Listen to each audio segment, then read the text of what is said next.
Bora lá! Regulagem BT 45 sem força e fraca, engasgando muito nas acelerações.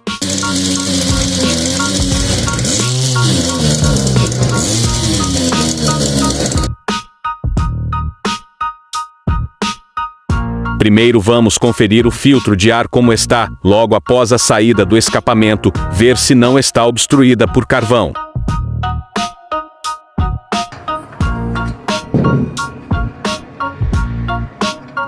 Com a chave número 15, remova a boca do escapamento e veja como está o filtro da saída do escapamento. Regulagem, feche todos os parafusos da regulagem até o final, H e L, e logo depois volte os dois cada uma volta.